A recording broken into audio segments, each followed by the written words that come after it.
So our next speaker is Andreas Nuyts, talking about higher pro-errors towards a model for naturality pretype theory.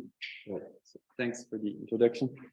So this talk is about naturality pretype theory, and I'll first explain why we want that and what it is in the first place. And for that, I'll use an example problem in verified functional programming. So there it might happen that you have in the category of types, two objects, two types, and a function in between them. And then there is a functor from types to monoids that sends the type A to the monoid of lists over A and B to the monoid of lists over B. And then we can map the function F applied to every element in the list, and that is a morphism of monoids. It might be the case that you have two monads and an N and a monad morphism G between them. And then there is this thing called the writer monad transformer. So if I have a monad M, I can extend it with one effect that allows me to log messages of type list A, and then these messages get concatenated using the monoid structure if I log multiple ones. And so since I have here two monoids and two monads, I will end up with 4 different writer monads, and then I can translate in 2 directions. I can decide to translate all these log messages from list A to list B, or I can decide to translate the effects from M to N. And then the question is, does this diagram commute? And I think everyone with any experience in category theory or functional programming will be able to tell me that yes, this does commute. But if you want to prove that in AGDA or in plane-dependent type theory, you've got some work to do. If you want to state and prove that problem, you've got some work to do. And the red parts, like the message of this slide is that it's full, and the red parts are things that I would expect also with experience from HoTT type theory to be able to do automatically. And let's look just at the upper left corner, which is defining list as a functor. Inevitably, you have to define the object action. But then for the functorial action, so you have to define the mapping function, which is done by list recursion. You have to prove that it preserves concatenation, which is list induction. You have to prove 2 functional laws, which is again list induction. So this is 4 times recursion or induction. It's a lot of work, and it's list specific, whereas in HoTT, with an isomorphism, this would all be for free. And so there's more red here that I want for free. A couple of times I have to prove naturality of things. If I have a parametric type system with internal parametricity, I actually get these for free as free theorems. But that's not enough because there's much red remaining. As I indicated, we can constrain our problem and assume that we're dealing with a monad isomorphism F. And then the univalence axiom and the structural identity principle tell us that these isomorphisms are really just equality proofs.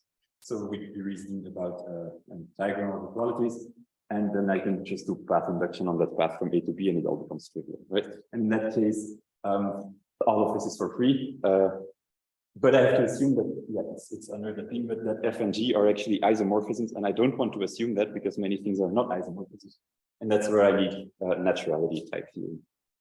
And so that's an instance of directed type theory. And that's in a sense more complicated than HoTT, because the main idea of HoTT is that everything respects isomorphism, but the directed counterpart, everything respects morphisms, is just untrue. If we look at the writing monad, it does happen to be the case. The thing is covariant with respect to W, M, and A. But if I look, for example, at the reader monad, it reads from R instead of writing to it, so it will be contravariant, so it flips around the isomorphisms.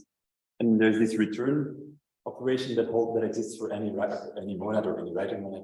And it's not even functor, it's natural. So you have like functions that are covariant or contravariant or natural. So there's all sorts of things going on, and we need to keep track of that. And there are 2 ways to avoid keeping track of that. One is assuming that things are isomorphisms. That's HoTT type theory. Unfortunately, this is not always true. And another solution is to extend the scope of your approach and consider not just functions, but all relations. Functions have a graph, so they are also relations. But unfortunately, if you do that, and if you degrade a function to a relation, you're forgetting the computational part. Like if I give you a graph relation, that doesn't really tell you how to compute the image.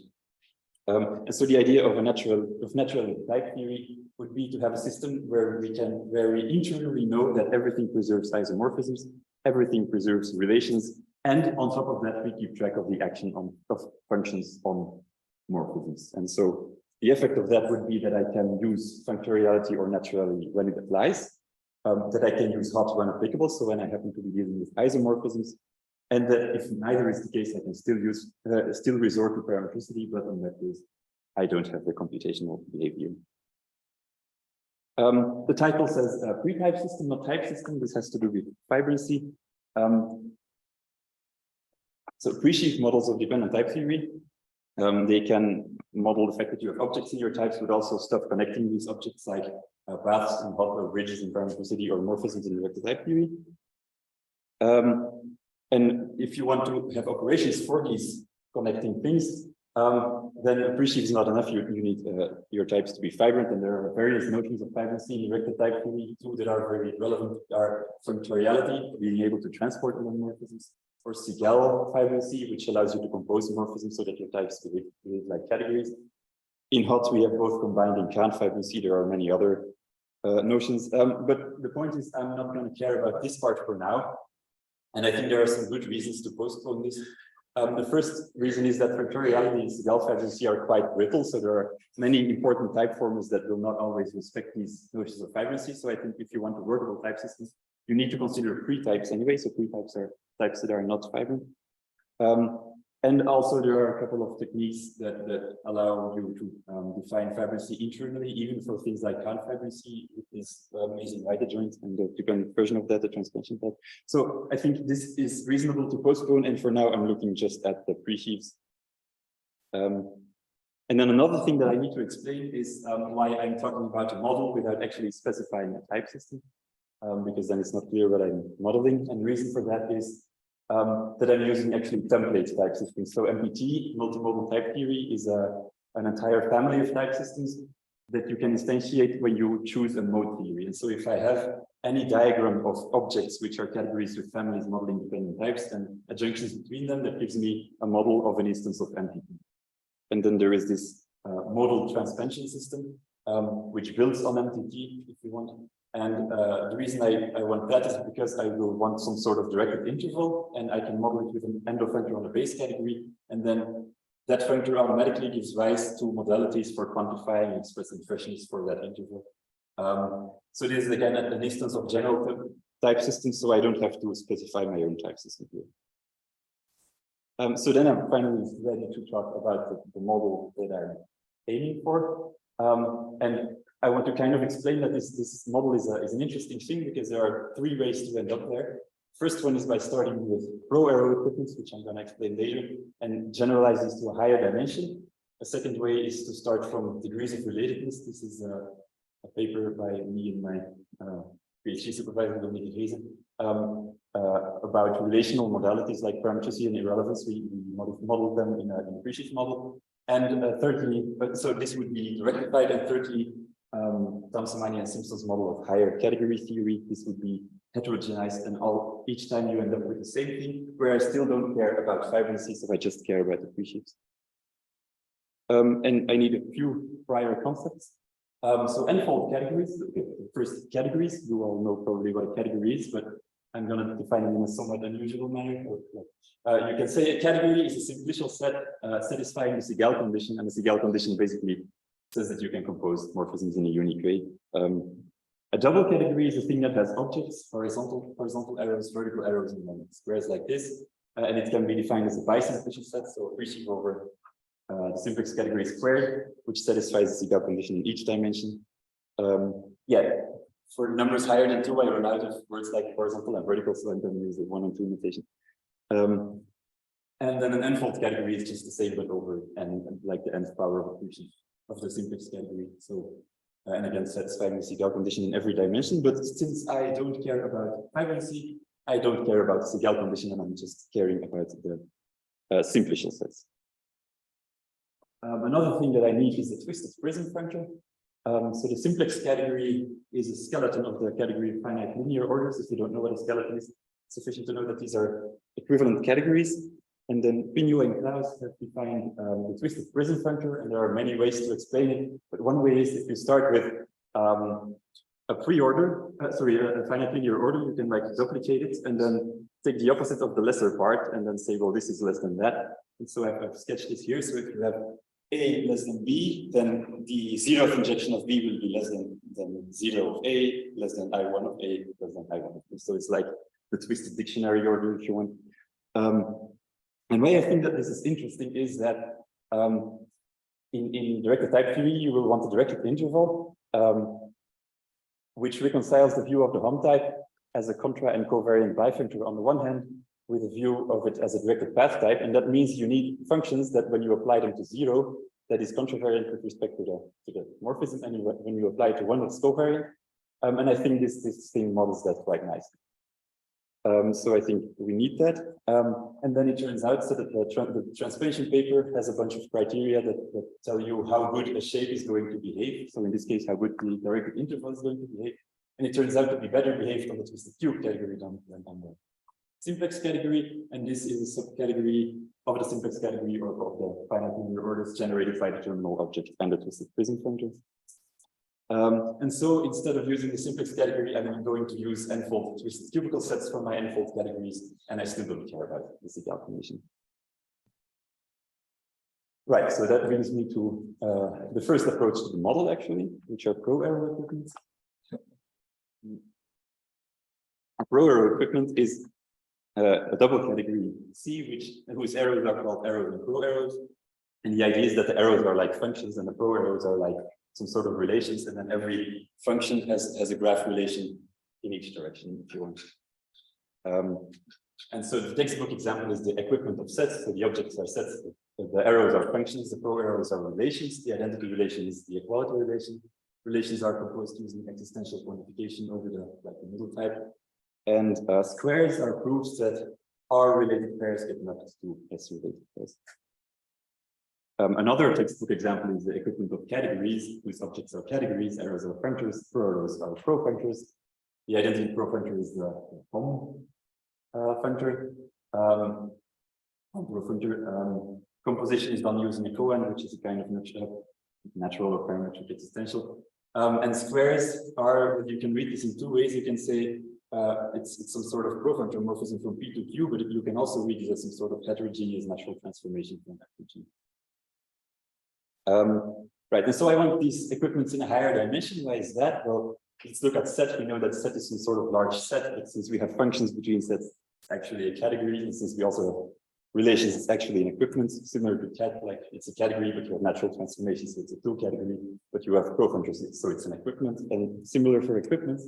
So equipments form an equipment, but actually there's more, because you can look at in the collection, you have the objects which are equipments, you have arrows which are equipment functors, you have pro-arrows which are equipment pro-functors containing arrows, and then you have, if you want pro-arrows, which are equipment pro-functors that contain pro-arrows.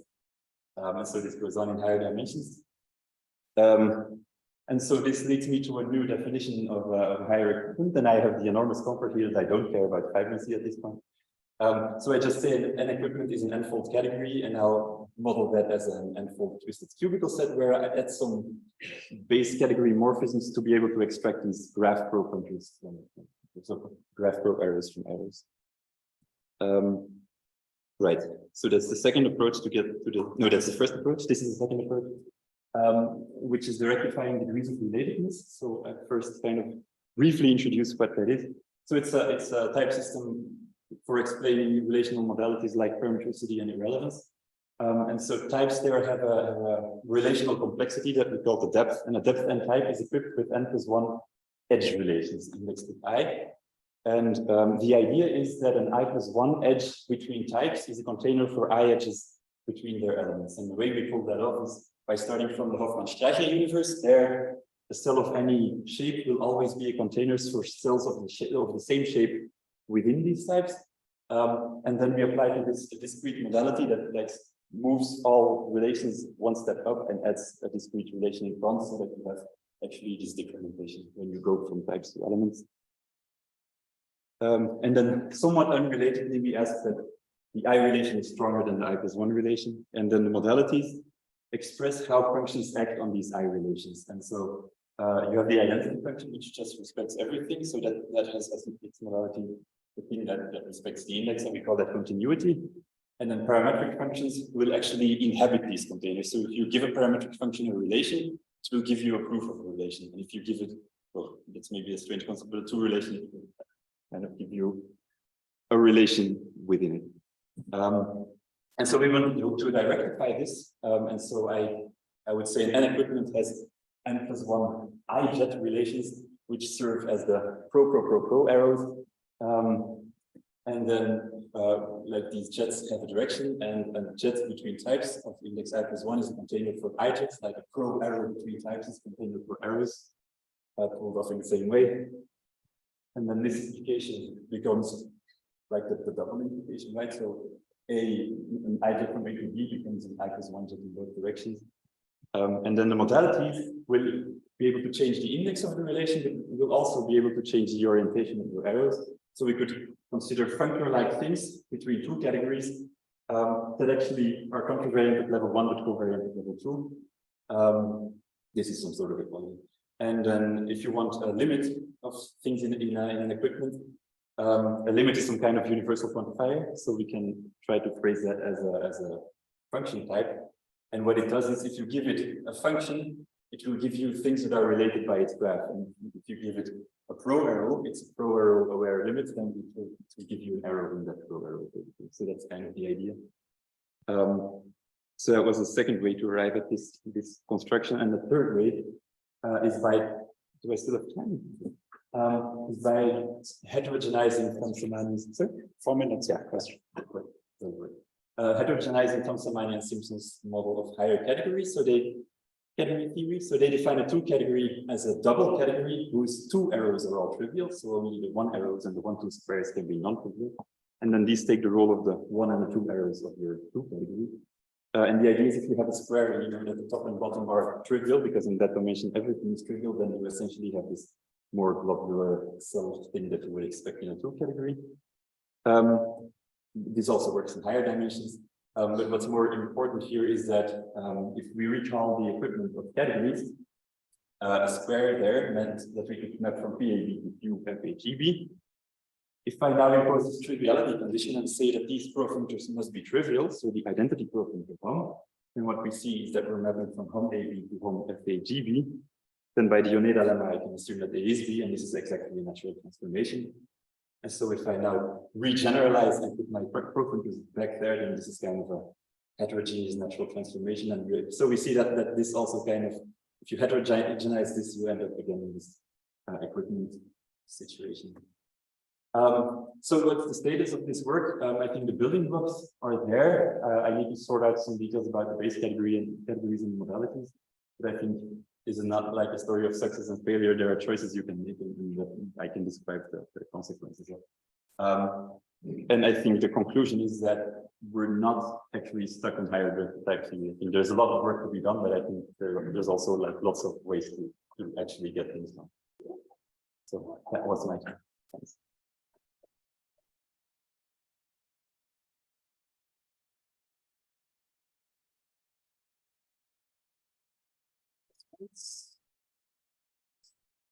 Okay. Yeah, thank you for your talk. Just to relate this to what Jacob was talking about earlier. I mean, when I start with your motivation, you said, okay, if you have equivalences, you can prove that everything is natural, but if there are morphisms, you can't, yeah. Right?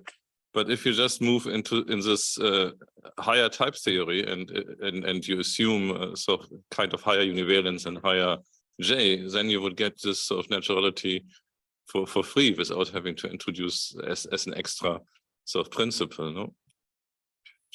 That's the idea. Yeah. Yeah. But I mean, it seems okay. Then maybe I haven't understood most of your talk somehow. Because why is there naturality? I mean, it seems to me that so I think naturality is maybe just a new name for parametricity because we have functoriality in the system. Yes. I think the main thing is that you have functoriality that gives you fmap and things like that for free, and that operation will interact smoothly with parametricity. Yeah, but what I don't understand is parametricity seems to be always a separate thing. Yeah. And for me, it's just the same. I mean, parametricity is just a consequence of univalence. That's what I'm saying. Well, univalence gives you parametricity with respect to isomorphism. Yeah, no, but directed univalence. So the univalence in a directed type theory gives you both. It gives you normal univalence by symmetrization, but it also gives you this naturality. Yes, except that if like you might have a type that doesn't respect morphism, then you still want to like X to X. if I have a morphism from X to Y, then I don't get a morphism. Yeah, but I mean, that's okay. That's not a problem, but maybe you should take this off. Sorry. Maybe So to piggyback on Torsten's comment, would it be correct to say that naturality type theory lies between hot and directed type theory, which I mean explains why Torsten thinks in directed type theory, what you want is actually already there, but in HoTT it's not. That was my sort of understanding. Got these, I think at least one, and I think a couple of papers that have like a model that is both hot and directed type theory, and I think I want kind of that with interaction and also with parametricity. Well, I mean, so in between, in the sense that, as Torsten says, if you have a directed type theory with directed univalence, then it will also be a naturality type theory, I think. I mean, I'm not 100% sure what exactly it is, but I think that will be a naturality type theory. So I think this is something slightly weaker than a directed type theory. I think the answer here is that you have like these mixed variant operations and these break morphisms, but they still respect isomorphism and they still respect relations. And I think the point is that I want to keep track of that as a modality, basically. So I think that's why my model needs a bit more than just morphism. Okay, thanks.